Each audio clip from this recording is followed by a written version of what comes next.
Hello dear students, welcome to our channel. Today we are going to discuss about nasogastric tube intubation, nasogastric tube feeding, nasogastric tube irrigation, nasogastric tube removal, कैसे nasogastric tube को major करके intubate किया जाता है, stomach में tube डाली जाती है, कौन कौन सी कंडीशंस के अंदर डाली जाती है, क्या प्रोसीजर होता है, कौन कौन से नर्सिंग की पॉइंट्स होते हैं इंपॉर्टेंट जो कि वेरियस एग्जाम्स में ट्यूशन्स के रूप में हमसे पूछे जाते हैं। तो उन सब टॉपिक्स को, उन सब पॉइंट्स को हम डिटेल्स के साथ डिस्कस करेंगे। आइए आज की क्लास को शुरू करते हैं। नेसोगैस्ट्रिक ट्यूब इंट्यूबेशन। तो नेसोगैस्ट्रिक ट्यूब इंट्यूबेशन है, इसमें क्या किया जाता है? इसमें नेसोगैस्ट्रिक ट्यूब इंट्यूबेशन या नेसोगैस्ट्रिक ट्यूब के अंदर की नेसोगैस्ट्रिक ट्यूब क्या होती है? ये एक फ्लेक्सिबल ट्यूब होती है जिसको हम क्या करते हैं, नोज के थ्रू, नोज या माउथ के थ्रू हम क्या करते हैं, स्टमक के अंदर इंसर्ट करते हैं। तो इसमें क्या किया जाता है, नेसोगैस्ट्रिक ट्यूब इंट्यूबेशन के अंदर क्या किया जाता है, जो स्टमक के अंदर, स्टमक को उसको इंट्यूबेट कर दिया जाता है। इंट्यूबेट का मतलब है, इसको स्टमक को इंट्यूबेट करने का मतलब है स्टमक के अंदर ट्यूब को डाल दिया जाता है via the route of oral cavity या via the route of nasal cavity. ठीक है, जो भी ट्यूब इंसर्ट की गई है वो नोज के थ्रू की जा सकती है और ओरल केविटी माउथ के थ्रू भी की जा सकती है। इन स्पेशल केसेस माउथ के थ्रू भी हम इंसर्ट कर सकते हैं। ठीक है, तो नेसोगैस्ट्रिक ट्यूब का मतलब यही है कि नाक के थ्रू, नाक के रास्ते से हम क्या करेंगे, स्टमक के अंदर ट्यूब डाल देंगे। ठीक है, अब वो कौन कौन सी कंडीशन है जिन कंडीशन के अंदर हमें नेसोगैस्ट्रिक ट्यूब इंट्यूबेशन की जरूरत पड़ती है? तो देखिए, purpose of नेसोगैस्ट्रिक tube intubation.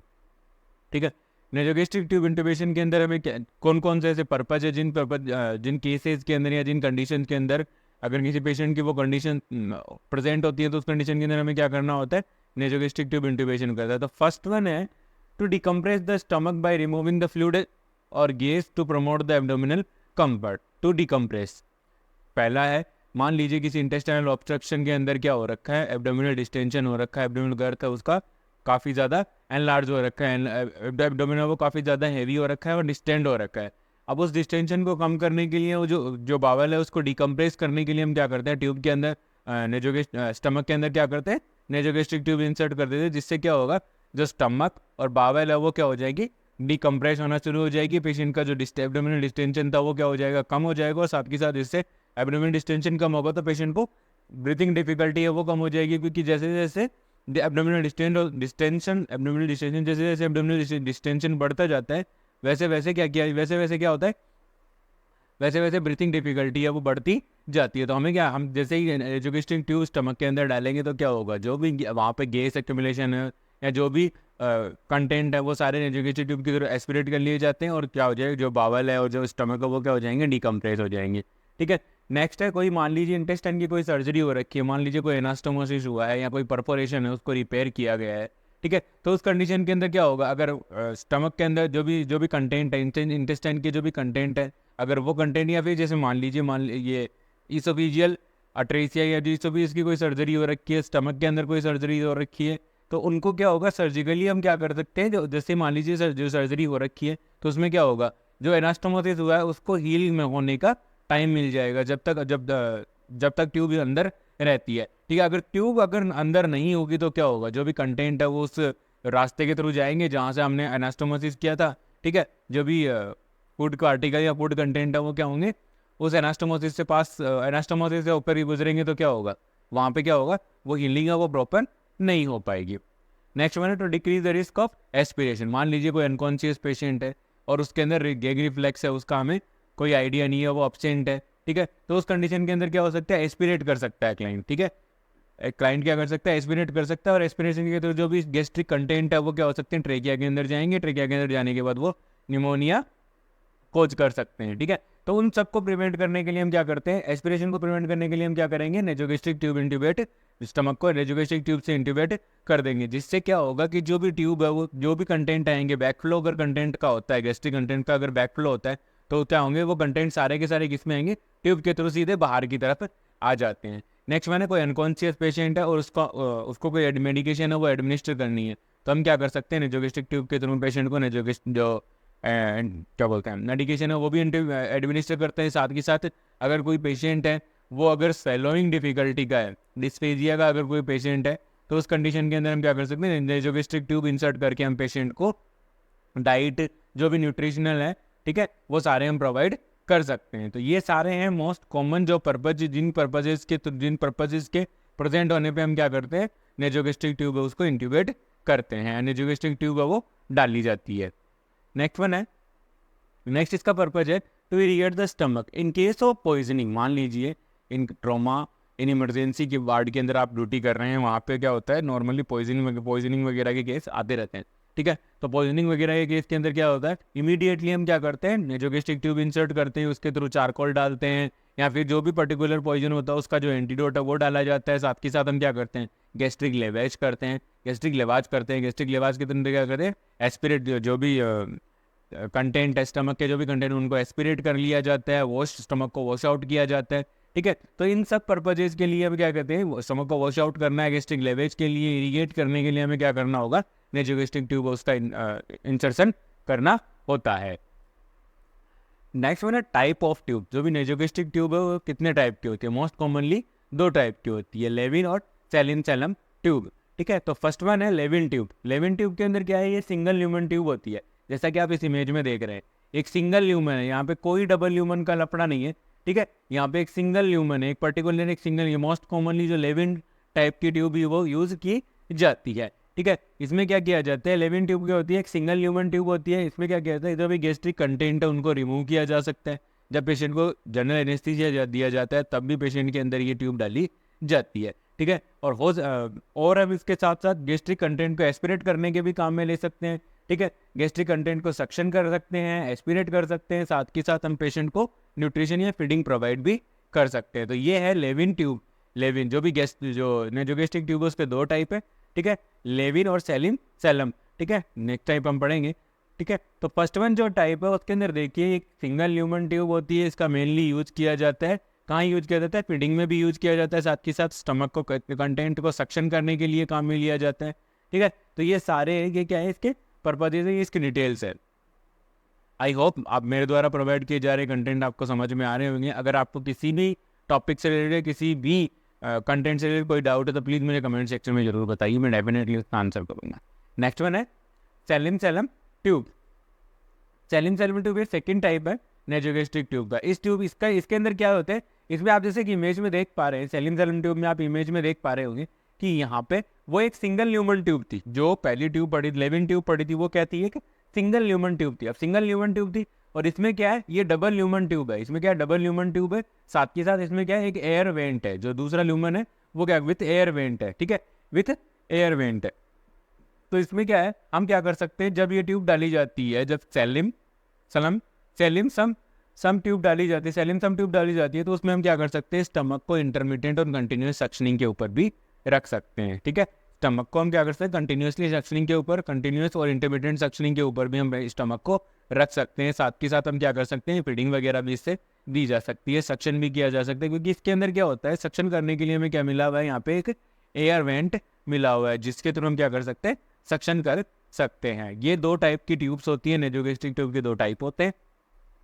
Next देखिए इंटरवेंशन की, जब भी नेजोगेस्ट्रिक ट्यूब इंसर्ट की जा रही है तो एक नर्सिंग पर्सपेक्टिव से कौन कौन सी इंपॉर्टेंट इंटरवेंशन है जो हम सबको परफॉर्म करनी होती है at the time of nasogastric tube insertion. तो सबसे पहले हम क्या करते हैं, जब भी कोई नर्सिंग प्रोसीजर करने जा रहे हैं या फिर जो कोई भी प्रोसीजर कर रहे हैं, ट्यूब डाल रहे हैं, तो उस कंडीशन के अंदर हमें क्या करना है, तो पेशेंट को हमें क्या करना है, जो भी पर्टिकुलर प्रोसीजर है, जो भी हम पेशेंट के साथ करने जा रहे हैं, वो हमें क्या करना है, पेशेंट को एक्सप्लेन करना है। पेशेंट को एक्सप्लेन क्यों करना है, क्योंकि पेशेंट को अगर आप प्रोसीजर को एक्सप्लेन कर दोगे तो पेशेंट क्या करेगा, आपको कोऑपरेट करेगा उस प्रोसीजर में। आप पेशेंट को ये बताओगे कि ये प्रोसीजर हम क्यों कर रहे हैं, किस वजह से कर रहे हैं, आपके बेनिफिट के लिए कर रहे हैं, तो पेशेंट डेफिनेटली हमें क्या करेगा, कोऑपरेट करेगा ड्यूरिंग द एंटायर प्रोसीजर। तो हमें क्या करना है, सबसे पहले पेशेंट को क्या करना है, समझाना है प्रोसीजर, ठीक है। मान लीजिए आपका पेशेंट नहीं समझ सकता, तो हमें पेशेंट के जो भी अटेंडर है उनको हमें समझाना होगा। नेक्स्ट वन है, जब भी नेजोगेस्ट्रिक ट्यूब इंसर्ट की जा रही है तो पेशेंट की पोजीशन क्या रहेगी, नोट कीजिएगा, बहुत बार क्वेश्चन पूछा जाता है एग्जाम्स के अंदर, कॉमन क्वेश्चन होते हैं ये,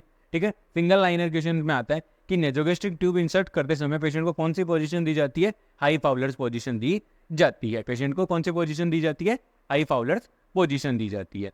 नेक्स्ट आता है कि जब भी आप नेजोगेस्ट्रिक ट्यूब इंसर्ट कर रहे हो तो उसको एक पर्टिकुलर मेजरमेंट होता है, उसको मेजर करने का एक पर्टिकुलर तरीका होता है, जिस वे के थ्रू उसको मेजर किया जाता है वो वे क्या है, ठीक है। टिप ऑफ द नोज से लेकर के ईयर पिन्ना से जाएंगे सीधे जीफर्ड स्टर्नम तक, तो ये इसका एक वे है, ये इसका तरीका है नेजोगेस्ट्रिक ट्यूब की साइज को डिटरमाइन करने का, एक अप्रोप्रिएट एक एक्सपेक्टेड साइज का हमें इससे आइडिया लग जाता है इस मीजर के थ्रू। ठीक है, तो कौन मेजरमेंट का जो तरीका है वो कैसा है, देखिए टिप ऑफ द नोज, फिर उसके बाद ईयर लोब से जाएगा जिफिड स्टर्नम। तो टिप ऑफ द नोज से लेकर के देखेंगे, फिर यहाँ पे जाएंगे, कहाँ जाएंगे, ईयर लोब से जाएंगे, फिर यहाँ पे जाएंगे, कहाँ जाएंगे, जिफिड स्टर्नम तक। ये सारी ये क्या होगी, पर्टिकुलर लेंथ होगी जिस लेंथ की हमें ट्यूब की रिक्वायरमेंट होगी।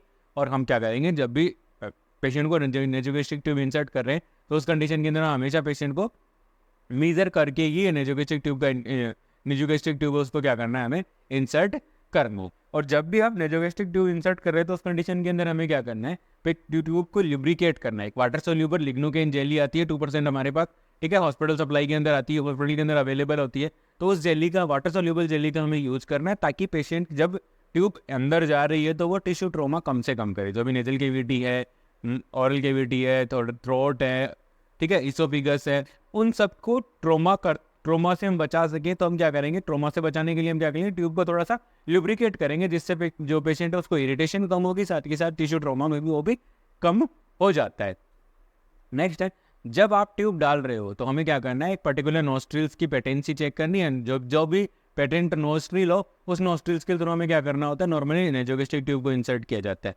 और जैसे ही जब हम ट्यूब इंसर्ट कर रहे हैं तो उसके बाद जैसे ही हमारी जो ट्यूब होती है वो अगर थ्रोट तक पहुंच जाती है, थ्रोट तक, ठीक है, पीछे की तरफ, ठीक है, ओरोफेरिंग्स, ठीक है, ओरोफेरिंग्स है, ठीक है, लेरिंजोफेरिंग्स है, इसके अंदर अगर पहुंच रही है तो तब हमें क्या करना है, पेशेंट को बोलना है कि आप स्वेलो करो, पेशेंट को बोलना है कि आप निगलो, जो भी कुछ आपके गले में आ रहा है उसको आप निगलने की कोशिश करो। तो जो पेशेंट क्या करेगा, जब निगलने की कोशिश करेगा तो क्या होगा, एपिग्लोटिस है वो खुल जाएगा, और एपिग्लोटिस ओपन होगा तो एपिग्लोटिस क्या करेगा, ट्रेकिया को कवर कर लेगा, और इसोफिगस है वो खुल जाएगी। ठीक है, जैसे ही स्वेलोइंग का गैग रिफ्लेक्स स्टिमुलेट करेगा पेशेंट, ये स्वेलोइंग का रिफ्लेक्स स्टिमुलेट करेगा तो क्या होगा कि जो एपिग्लोटिस है वो क्या करेगा, ट्रेकिया को तो कवर कर लेगा और इसोफिगस को ओपन कर देगा, जिससे क्या होगा, जो हमारी ट्यूब है वो किसमें जाएगी, इसोफिगस के अंदर ही जाएगी। ठीक है, मान लीजिए ये तो बात थी कि जब आप पेशेंट को स्वेलो कब करवा सकते हो, जब आपका पेशेंट कॉन्शियस हो। मान लीजिए आपका पेशेंट है वो एक अनकॉन्शियस पेशेंट है,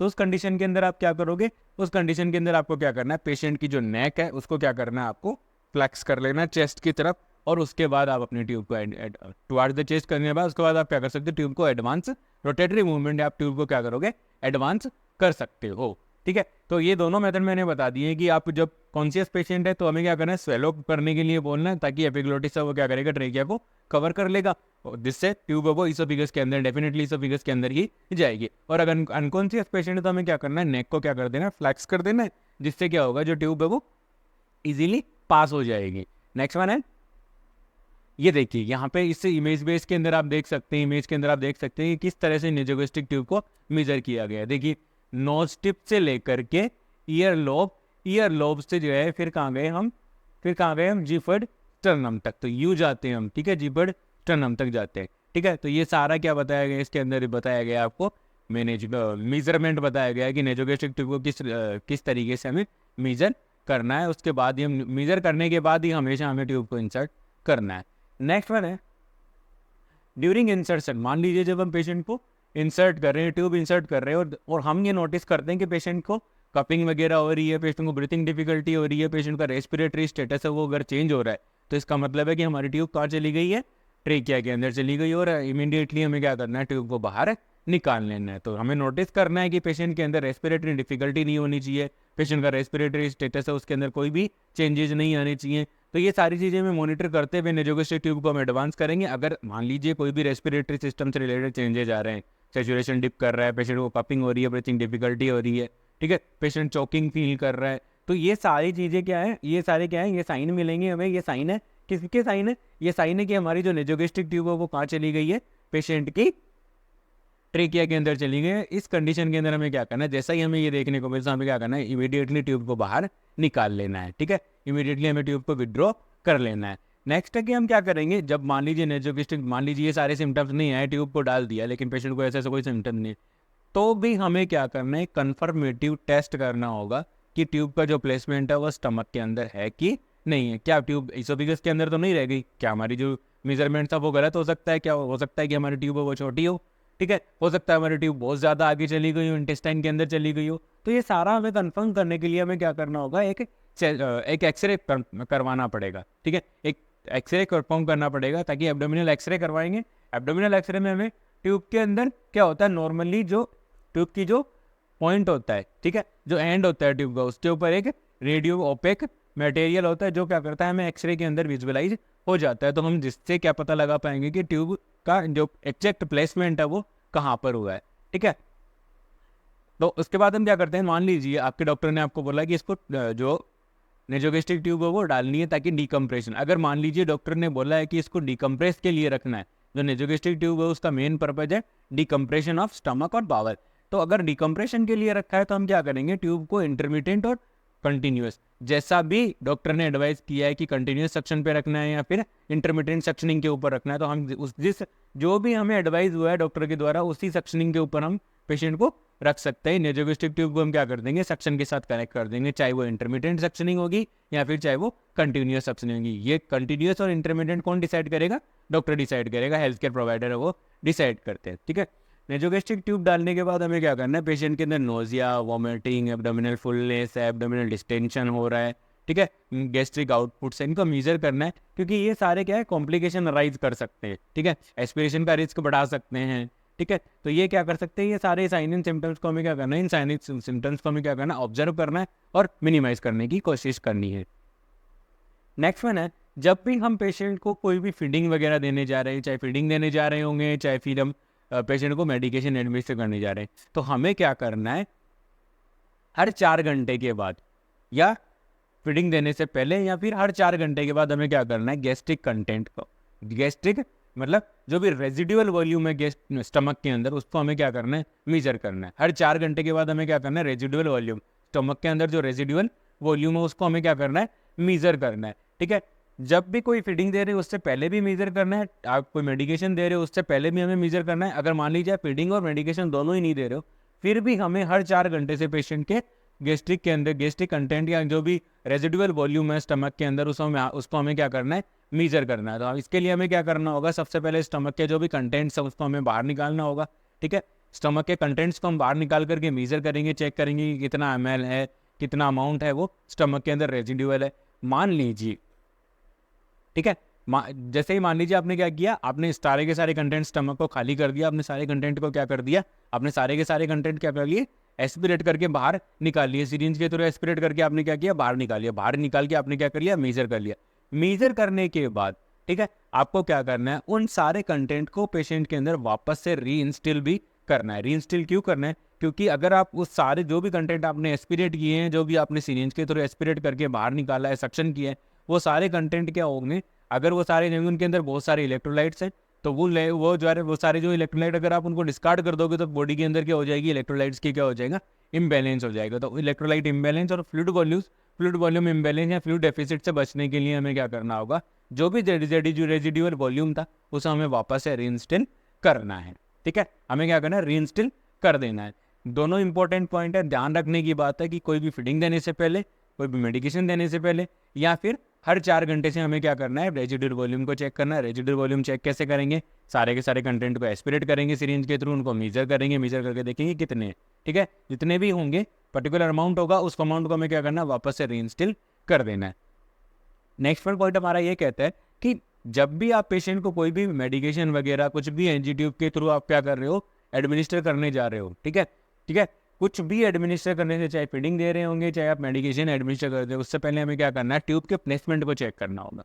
ठीक है, हो सकता है कि ट्यूब हिल गई, पेशेंट ने पोजीशन चेंज की, पेशेंट ने खींच लिया, ठीक है, तो उस कंडीशन के अंदर हमें क्या करना होगा, हमें हमेशा ट्यूब के प्लेसमेंट को हमें चेक करके ही उसके बाद ही हमें क्या करना है, मेडिकेशन एडमिनिस्टर करनी है। पहले हमें सबसे पहले हमारी प्रायर रेस्पॉन्सिबिलिटी रहेगी एज ए नर्सिंग ऑफिसर, हमें फीडिंग देने से पहले या जो भी हम इंस्टिल करेंगे एडमिनिस्टर करने से पहले हमें हर बार पोजीशन ट्यूब के प्लेसमेंट को चेक करना है। तो ट्यूब का प्लेसमेंट कैसे चेक करेंगे, हम जाएंगे पेशेंट के पास, हम क्या करेंगे, जो एनियोजोगेस्टिक ट्यूब है उससे एस्पिरेट करेंगे तो अगर मान लीजिए वो स्टमक के अंदर है, अगर वो स्टमक के अंदर होगी तो क्या होगा, गैस्ट्रिक कंटेंट आएंगे, गैस्ट्रिक कंटेंट को हम क्या करेंगे, बाहर निकालेंगे, बाहर निकाल करके हम उनकी क्या कर लेंगे, पीएच को एग्जामिन कर लेंगे, लिटमस पेपर से हम क्या कर लेंगे, पीएच का एग्जामिन करेंगे। अगर पीएच 3.5 और उससे कम मिल रही है, इसका मतलब है कि हमारी ट्यूब का है सही जगह है, स्टमक के अंदर ही अभी है। ठीक है, उसका प्लेसमेंट एकदम करेक्ट है और हम जो भी मेडिकेशन या फीडिंग है उसको क्या कर सकते हैं, एडमिनिस्टर कर सकते हैं। तो हमेशा ध्यान रखना है कि कोई भी मेडिकेशन फीडिंग जब भी हम दे रहे हैं तो सबसे पहले नेजोगेस्ट्रिक ट्यूब के थ्रू कुछ भी अगर हम पेशेंट को इंस्टिल कर रहे हैं, डाल रहे हैं, पेशेंट को फीडिंग वगैरह जो भी कुछ कर रहे हैं, उसमें हमें क्या करना है, सबसे पहले हमें क्या करना है, ट्यूब का प्लेसमेंट चेक करना है, एस कंटेंट एस्पिरेट करना है, पीपीएच चेक करनी है। अगर पीएच अगर सही है, ठीक है, अगर गैस्ट्रिक कंटेंट की जो पीएच है वो अगर 3.5 या उससे कम है तो इसका मतलब है कि हमारी ट्यूब का है प्रॉपर प्लेस के ऊपर है, हम जो ट्यूब है वो क्या है, गैस्ट्रिक के अंदर, स्टमक के अंदर ही है। तो हम क्या करेंगे, जो भी फीडिंग वगैरह या मेडिकेशन है उसको हम इजीली एडमिनिस्टर कर देंगे।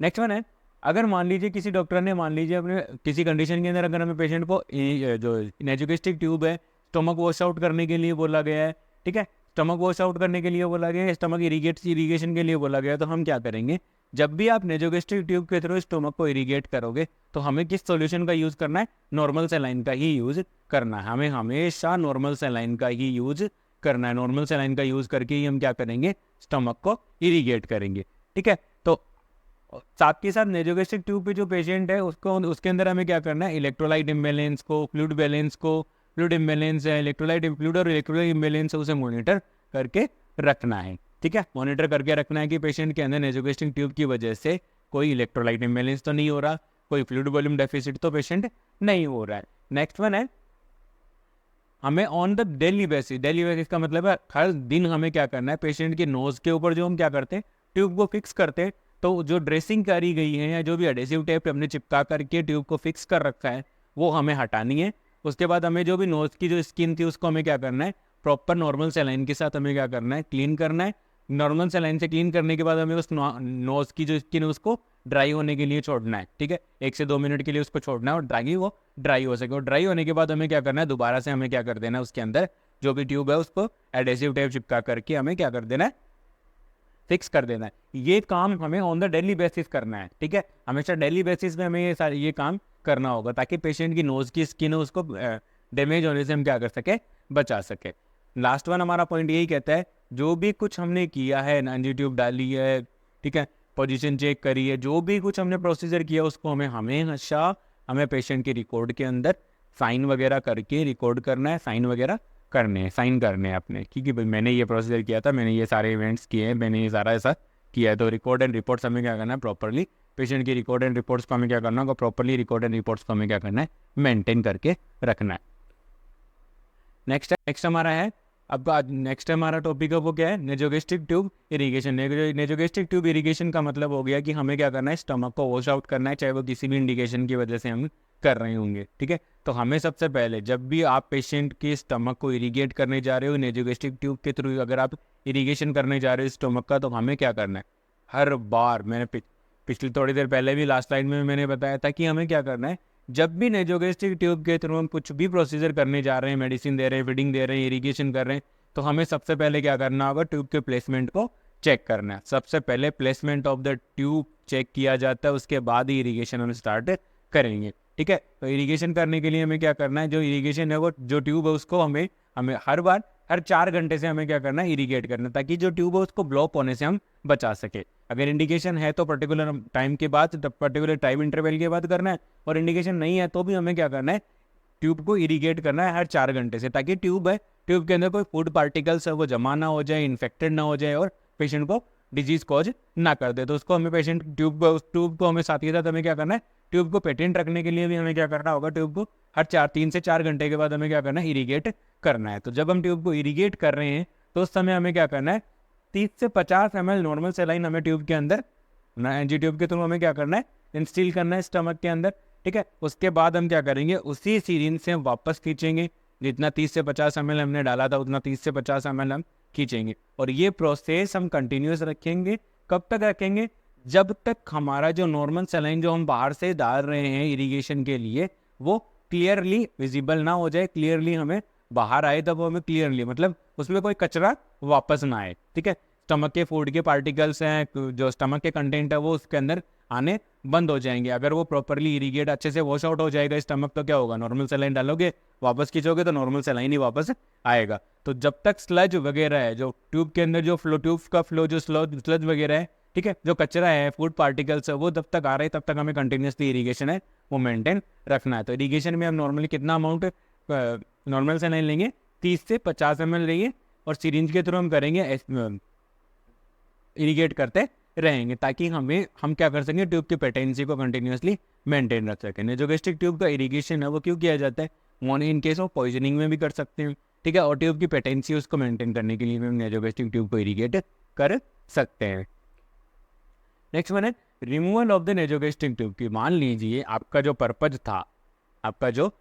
था नेजोगेस्ट्रिक ट्यूब को इंसर्ट करने का, वो पर्पज हो चुका है कंप्लीट।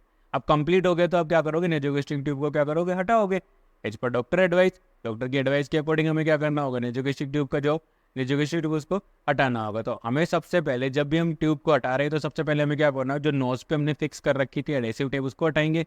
उसके बाद हम पेशेंट को बोलेंगे कि आप डीप ब्रीथिंग लो, ठीक है, एक गहरी सांस लो और उसको होल्ड करके रखो, ठीक है, होल्ड करके रखना है कि पेशेंट को बोलना है कि आप एक गहरी सांस लो और सांस को होल्ड करके रखो। और उसके बाद हम क्या करेंगे, जब पेशेंट डीप ब्रीथिंग करेगा और होल्ड करके रखेगा तब हम क्या करेंगे, ट्यूब को स्लोली, ठीक है, स्लोली हम ट्यूब को बाहर निकालेंगे 3 से 4 सेकंड के अंदर। 3 से 6 सेकंड के अंदर हमें क्या करना है, ये प्रोसीजर कंप्लीट करना है, मतलब 3 से 6 सेकंड के अंदर हमें ट्यूब को खींच लेना है। और जब हम ट्यूब को खींच रहे हैं तो हम क्या करना है, ट्यूब को हमें अपने हाथ के ऊपर ही कोइल कर लेना, मतलब हाथ के ऊपर ही हमें उसको लपेट लेना है ताकि हम पेशेंट ज़्यादा क्या बोलते हैं जो सिक्रेशन है उनसे पेशेंट को भी गंदा ना करें और अपने आप को भी गंदा होने से हम क्या कर सके, बचा सके, ठीक है। तो ये सारा आज का हमारा प्रोसीजर है कि नेजोगेस्ट्रिक ट्यूब से इरीगेशन कैसे करना है, नेजोगेस्ट्रिक ट्यूब को कैसे रिमूव करना है। आज की क्लास में इतना ही। आई होप मेरे द्वारा प्रोवाइड किए जा रहे कंटेंट आपकी नर्सिंग ऑफिसर रिक्रूटमेंट प्रिपरेशन में आपको हेल्प कर रहे होंगे। Please like share and subscribe. Thank you so much.